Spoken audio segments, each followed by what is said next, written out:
자, 다음 질문도 쭈니를 위해서 준비했습니다. 보갱구님이 보내주신 질문입니다. 써니가 한번 읽어봐. 아, 네. 제가 얼마 전에 갑상선 검사를 했는데 갑상선 자극 호르몬 수치가 높았거든요. 의사 선생님은 특별한 문제가 있는 건 아니라고 하셨지만 갑상선 기능 저하증에 대한 두려움이 항상 있습니다. 계속 검사를 받으며 관리를 해야 할 것 같은데 검사 주기는 어느 정도가 좋은지, 또 제가 피부염이 자주 재발하는데 이것도 관련이 있는지 궁금해요.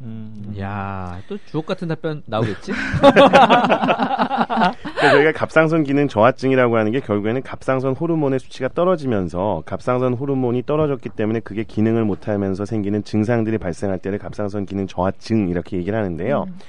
갑상선 호르몬 수치는 정상이면서 갑상선 자극 호르몬 수치만 높은 거를 무증상 갑상선 기능 저하증이라고 표현을 합니다. 그러니까 이거는 실질적으로 인체에서 어떤 증상이 유발되거나 하는 게 아니라 검사실에서 검사 결과만 가지고 판단할 수 있는 거기 때문에 대부분 인지를 못하게 되고요. 이 의사 선생님께서 말씀하셨던 것처럼 굳이 병원에서 그러한 경우에는 치료를 하지 않습니다. 그리고 진단을 언제 다시 받아야 되느냐에 대한 것도 정해져 있는 건 없습니다. 그래서 이러한 무증상 갑상선 기능 저하증을 갖고 있는 분들은 저희가 반드시 해야 되는 게 증상이 어떤 게 생기는지에 대해서 인지를 하고 계셔야 되고요. 네. 4대 증상으로 보통 얘기를 하는데 얼굴이 붓는다든지, 그러니까 체중이 급격히 는다든지, 갑작스럽게 피로해진다든지, 변비가 심해진다든지, 얼굴이나 피부 같은 것들이 푸석푸석해진다든지 하면 그때는 저희가 갑상선 기능 저하증이 생길 수 있기 때문에 그러한 시점에서 병원에 가서 다시 한번 재검을 받으시면 되고요. 증상이 없다면 그냥 지켜보셔도 됩니다. 근데 중요하게 생각하셔야 될 게 이 갑상선 기능 저하증을 일으키는 원인 중에서 자가면역 질환이라고 해서 본인 몸에 있는 면역계가 문제가 생기면서 말씀하셨던 것처럼 피부염이라든지 면역계 증상이 같이 동반되는 경우가 있는데요. 그거는 하시모토 갑상선염이라고 하는 갑상선 염증과 관련이 될 수 있기 때문에 만약에 피부염이 심해지면서 갑상선 기능 저하증의 증상이 생긴다 그러면 그때는 병원에 가셔서 갑상선 기능 저하증에 대한 정밀한 검사를 받아보시는 게 도움이 될 것 같습니다.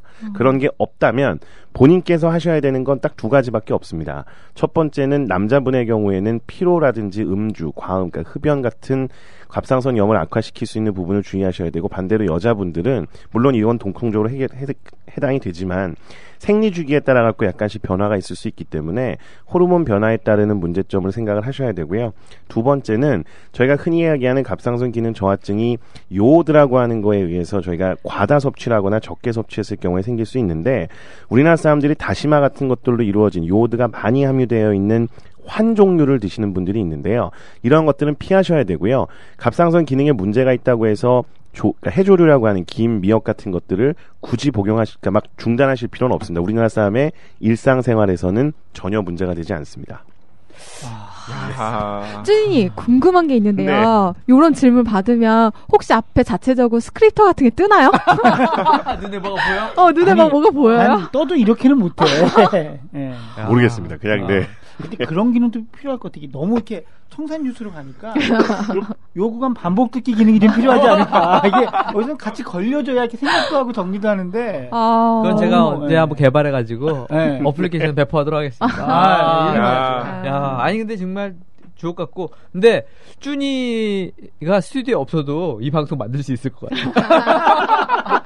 아니 그러니까 녹음을 해와가지고 워낙에 이게 사실 현장에서 녹음했지만 껴들 수가 없어요. 죄송합니다. 아니 그게 아니라 쭈니가 한 거는 너무 이게 마치 준비가 잘 된 한편의 극과 같아서 리액션을 못 하겠어.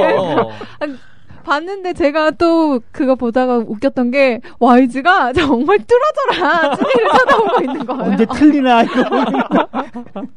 다음에 쭈니 출장 있으면 녹음 파일로 먼저 보내고 그래야 되겠어요. 우리가 그냥 리액션 하는 걸로. 거기에 아무도 모를 것 같아요. 이러면서 그리고 죄송합니다 이런 거 몇 개 따두는 거예요.